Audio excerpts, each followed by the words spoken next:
તો મિત્રો ચાલો સ્ટાર્ટ કરીએ. જે આઈએમપી પ્રશ્ન છે motor vehicle act. Motor vehicle act 1988 ક્યારથી સમગ્ર ભારતમાં અમલમાં આવ્યો? 1 જાન્યુઆરી 1989, 1 જુલાઈ 1989, 15 ઓગસ્ટ 1988, 26 જાન્યુઆરી 1990. તો મોટર વ્હીકલ એક્ટ 1988 1 જુલાઈ 1989 માં અમલમાં આવ્યો. ઓપ્શન બી સાચો જવાબ છે. એના પછી વાત કરીશું કંડક્ટર લાયસન્સ મેળવવા માટે મોટર વ્હીકલ એક્ટની કઈ કલમ હેઠળ જોગવાઈ છે. આવા પ્રશ્ન આવશે મિત્રો. તો કંડક્ટર લાયસન્સ મેળવવા માટે મોટર વ્હીકલ એક્ટની કઈ કલમ હેઠળ જોગવાઈ છે? તો કલમ નંબર 30. મોસ્ટ આઈએમપી પ્રશ્ન છે મિત્રો. એના પછી વાત કરીશું કંડક્ટર લાયસન્સ મેળવવા માટે લઘુત્તમ શૈક્ષણિક લાયકાત ઉપરાંત કયું સર્ટિફિકેટ ફરજિયાત છે? તો કંડક્ટર લાયસન્સ મેળવવા માટે લઘુત્તમ શૈક્ષણિક લાયકાત ઉપરાંત કયું સર્ટિફિકેટ? તો ફર્સ્ટ એડ સર્ટિફિકેટ જરૂરી છે. મોટર વ્હીકલ એક્ટ મુજબ કંડક્ટર લાયસન્સ મેળવવા માટે લઘુત્તમ વય મર્યાદા કેટલી હોવી જોઈએ? તો લઘુત્તમ વય મર્યાદા 18 વર્ષ. મોસ્ટ આઈએમપી પ્રશ્ન છે. કંડક્ટર તરીકે કામ કરવા માટે અસમર્થતા ડિસ્કોલિફાઈ અંગેની જોગવાઈ કઈ કલમમાં છે? તો તેનો સાચો જવાબ છે કલમ નંબર 34. સી સાચો જવાબ છે કલમ નંબર 34. લાયસન્સ વગર સ્ટેજ કેરેજ બસમાં કંડક્ટર તરીકે ફરજ બજાવીએ મોટર વ્હીકલ એક્ટની કઈ કલમ મુજબ ગુનો બને છે? તો કલમ નંબર 29 મુજબ ગુનો બને છે. ડ્રાઇવિંગ લાયસન્સ આપવાની જોગવાઈ મોટર વ્હીકલ એક્ટના કયા પ્રકરણમાં છે? ડ્રાઇવિંગ લાયસન્સ આપવાની જોગવાઈ મોટર વ્હીકલ એક્ટના કયા પ્રકરણમાં છે? તો પ્રકરણ નંબર 2 માં. પ્રકરણ 2 માં. કંડક્ટર લાયસન્સ આપવાની જોગવાઈ કયા પ્રકરણમાં છે? તો કંડક્ટર લાયસન્સ આપવાની જોગવાઈ પ્રકરણ 3 માં છે. મોસ્ટ આઈએમપી પ્રશ્ન. જો કોઈ કંડક્ટર મુસાફર પાસેથી ભાડું લઈને ટિકિટ ના આપે તો તે કઈ કલમ હેઠળ ગુનો બને છે? તો કલમ 178. આ પૂછાઈ શકે એમ છે દોસ્તો.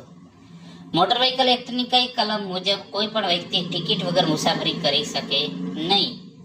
તો કઈ કલમ નંબર? તો અહીં સાચો જવાબ છે ઓપ્શન એ કલમ નંબર 124. મોસ્ટ આઈએમપી પ્રશ્ન છે. મોટર વ્હીકલ એક્ટની કઈ કલમ મુજબ કોઈ વ્યક્તિ ટિકિટ વગર મુસાફરી કરી શકશે નહીં? તો કલમ નંબર 124.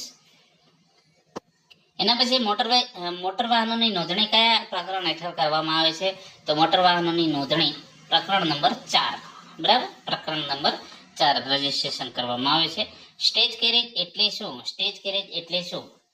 તો ભાડું લઈને નક્કી કરેલ રૂટ પર મુસાફરોને લઈ જતી બસ. બરાબર, સ્ટેજ કેરેજ એટલે કે ભાડું લઈને નક્કી કરેલ રૂટ પર મુસાફરોને લઈ જતી બસ.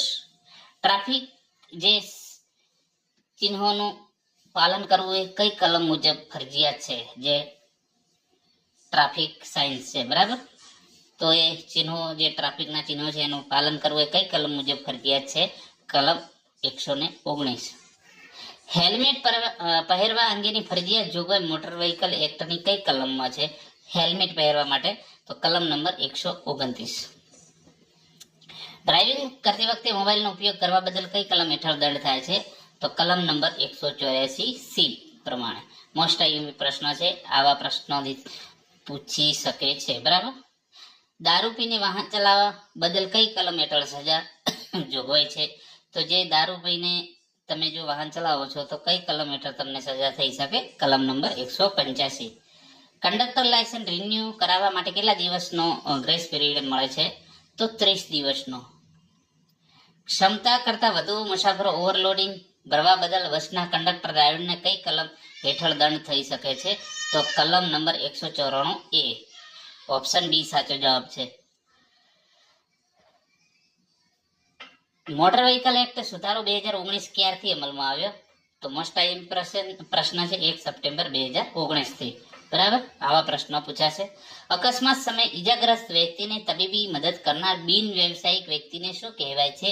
તો કે જ્યારે અકસ્માત થાય ત્યારે કોઈ વ્યક્તિને ઈજા થાય છે જે અકસ્માત થનારને, તો એને તબીબી સહાય કરનાર અથવા તો મદદ એને હોસ્પિટલે લઈ જનાર કે કોઈ અન્ય પ્રકારે મદદ કરનારને શું કહેવામાં આવે છે? કોઈ પણ પૈસા વગરના મદદ કરવા બદલ જે લોકો છે તો એમને ગુડ સેમરિટન તરીકે, એટલે કે નેક માણસ અથવા તો મદદગાર, નેક ઇન્સાન, ગુડ સેમરિટન. બરાબર. મોટર વ્હીકલ એક્ટ મુજબ ગોલ્ડન અવર એટલે આ પરીક્ષામાં પ્રશ્ન પૂછાયેલા છે બંને. મોટર વ્હીકલ એક્ટ મુજબ ગોલ્ડન અવર કોને કહેવામાં આવે છે? તો ગોલ્ડન અવર એ છે કે અકસ્માત થયા પછીનો પ્રથમ 1 કલાકનો સમય જેને ગોલ્ડન અવર કહેવામાં આવે છે, એમાં આદમીને અથવા તો વ્યક્તિને કે અથવા તો જે હોય બચવાના ચાન્સીસ વધુ છે 1 કલાકની અંદર. ગુડ સેમરિટન મદદગાર વ્યક્તિને સુરક્ષા આપતી જોગવાઈ કઈ કલમમાં ઉમેરાય છે? મોસ્ટ આઈએમપી પ્રશ્ન છે, તો કલમ નંબર 134A. મિત્રો, આ ટાઈપના પ્રશ્નો પૂછાશે પરીક્ષામાં. જો કંડક્ટર કોઈ મુસાફર પ્રત્યે અસભ્ય વર્તન કરે તો કંડક્ટર નિયમોની કઈ કલમનો ભંગ ગણાય? તો કંડક્ટર એન્ડ ડ્યુટી રૂલ્સ. બરાબર. જો કંડક્ટર કોઈ મુસાફર પ્રત્યે અસભ્ય વર્તન કરે તો કંડક્ટર નિયમની કઈ કલમનો ભંગ ગણાય? તો ઓપ્શન એ સાચો છે, કંડક્ટર એન્ડ ડ્યુટી રૂલ્સ. વાહનનું રજિસ્ટ્રેશન સર્ટિફિકેટ સામાન્ય રીતે કેટલા વર્ષ માટે માન્ય હોય છે? તો આરસી બુક જે છે એ 15 વર્ષ માટે, નવા પ્રાઇવેટ વાહન માટે. બરાબર. મોટર વ્હીકલ એક્ટની કઈ કલમ હેઠળ સ્પીડ લિમિટ નક્કી કરવામાં આવી છે? તો કલમ નંબર 112 પ્રમાણે. જો કોઈ વ્યક્તિ સગીર વયની હોય ને વાહન ચલાવતા પકડાય તો વાહનના માલિકને કઈ કલમ હેઠળ સજા થાય છે? તો જે કલમ નંબર ઓપ્શન બી 199A. બરાબર. જો કોઈ વ્યક્તિ સગીર વયની હોય અને વાહન ચલાવતા પકડાય તો વાહનના માલિકને કયા કલમ પ્રમાણે સજા થાય? તો 199A. જો કોઈ સરકારી બસ રોડ પર અકસ્માત કરે તો કંડક્ટરની ફરજ શું છે? તો મુસાફરોને ઈજાગ્રસ્તોને પ્રાથમિક સારવાર અપાવી અને પોલીસ ડેપોને જાણ કરવી. ઓપ્શન બી સાચો જવાબ છે. Motor vehicle act third party insurance કેવો છે? તો ફરજિયાત છે. ઓપ્શન બી સાચો જવાબ છે. કંડક્ટરે બસ ચાલુ કરવા માટે ડ્રાઈવરને કેટલા બેલ મારીને સંકેત આપવો પડે છે?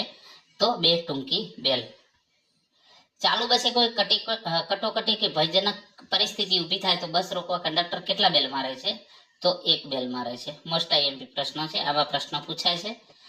કઈ કલમ હેઠળ ટ્રાફિક પોલીસ કે આરટીઓ અધિકારી લાયસન્સ જપ્ત કરી શકે છે? તો કલમ નંબર જે 19, 21, 22 તમામ. બરાબર. તો એ પ્રમાણે લાયસન્સ જપ્ત કરી શકે છે. મોટર વ્હીકલ એક્ટમાં સુધારો કરવાની સત્તા કોની પાસે છે? તો તેનો સાચો જવાબ છે ઓપ્શન બી, કેન્દ્ર સરકાર સંસદના. રસ્તા પર એમ્બ્યુલન્સ કે ફાયર બ્રિગેડને રસ્તો ના આપવા બદલ કઈ કલમ હેઠળ દંડ થાય છે? તો 194E. બરાબર. 194E પ્રમાણે દંડ થાય. પરમિશન એટલે કે પરમિટ વગર કોમર્શિયલ વાહન ચલાવવા બદલ કઈ કલમ હેઠળ દંડ થાય છે? તો કલમ 192A. ધુમાડો કે પ્રદૂષણ ફેલાવતા વાહનો માટે કયું સર્ટિફિકેટ જરૂરી છે? તો PUC, પોલ્યુશન અંડર કંટ્રોલ. જીએસઆરટીસીની બસો કયા કેટેગરીના પરમિટ હેઠળ આવે છે? તો તેનો સાચો જવાબ છે stage carriage permit. Option B સાચો જવાબ છે. આઈએમપી પ્રશ્ન છે, આવા પ્રશ્ન પૂછાય છે. કંડક્ટરે ફરજ દરમિયાન કઈ વસ્તુ સાથે રાખવી અનિવાર્ય છે?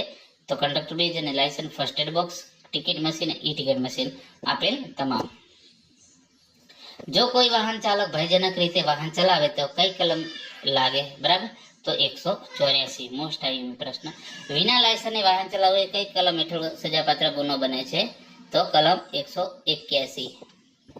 લાયસન્સ વગર વ્યક્તિને પોતાનું વાહન ચલાવવા આપવા બદલ વાહનના માલિકને કઈ કલમ હેઠળ દંડ થાય છે? તો કલમ 180 પ્રમાણે. મોટર વ્હીકલ એક્ટ મુજબ અકસ્માત ડ્યુટી કઈ કલમમાં વર્ણવેલ છે? Duty of driver in case of accident. તો 134મી કલમમાં. કંડક્ટર લાયસન્સની માન્યતા સામાન્ય રીતે કેટલા વર્ષની હોય છે? તો કંડક્ટર તો એની માન્યતા 20 વર્ષ અથવા તો 40 વર્ષની ઉંમર સુધી જે વહેલું હોય તે પ્રમાણે. મોટર વ્હીકલ એક્ટની કઈ કલમ હેઠળ કેન્દ્રીય મોટર વાહન નિયમો બનાવવાની સત્તા છે? તો કલમ 110. મુસાફરોની સુવિધા અને કંડક્ટરની ફરજો નક્કી કરવાનો અધિકાર કોની પાસે છે? તો રાજ્ય સરકાર પાસે. જો કોઈ વ્યક્તિ વાહન ચેકિંગ દરમિયાન આરટીઓ અધિકારીને ડોક્યુમેન્ટ બતાવવાની ના પાડે તો કઈ કલમ હેઠળ ભંગ ગણાય? તો કલમ 130. ટ્રાફિક સાઇનમાં ત્રિકોણ આકાર શું દર્શાવે છે? તો એ સાવચેતી અથવા તો ચેતવણી આપતા ચિહ્નો. ટ્રાફિક સાઇનમાં ગોળ આકારના સામાન્ય રીતે શું બતાવે છે? જે ગોળ આકારના જે હોય છે તો ફરજિયાત આદેશ નિયમ. બરાબર. લાયસન્સ ખોવાઈ જાય તો ડુપ્લિકેટ લાયસન્સ મેળવવા ક્યાં અરજી કરવાની હોય છે? તો જે તે વિસ્તારના આરટીઓ લાયસન્સિંગ ઓથોરિટી પાસે. અકસ્માત વળતર એક્સિડન્ટ કોમ્પેન્સેશન મેળવવા માટે કઈ ઓથોરિટી સક્ષમ જવાનું હોય છે? તો મોટર અકસ્માત દાવો ટ્રિબ્યુનલ MACT, બરાબર. કોઈ વાહન ચોરી થયા ત્યારે મોટર વ્હીકલ એક્ટ મુજબ RTO ને કેટલા દિવસમાં જાણ કરવી પડે? તો 14 દિવસમાં. તો મિત્રો આ જે મોસ્ટ IMP પ્રશ્નો હતા, જે પ્રશ્નો 50 પ્રશ્નોની જે આપણે ચર્ચા કરી, આપણે ટાર્ગેટ છે 500 પ્લસ જે છે પ્રશ્નો બનાવીશું. આવનારી પરીક્ષામાં તમને ખૂબ જ ઉપયોગી સાબિત થશે. મિત્રો ચેનલમાં નવા હોય તો ચેનલને સબસ્ક્રાઇબ કરી લેજો અને વધુમાં વધુ બીજા મિત્રોને પણ શેર કરજો, જેથી કરીને એમને પણ ફ્રી એજ્યુકેશનનો ફાયદો મળે. આભાર.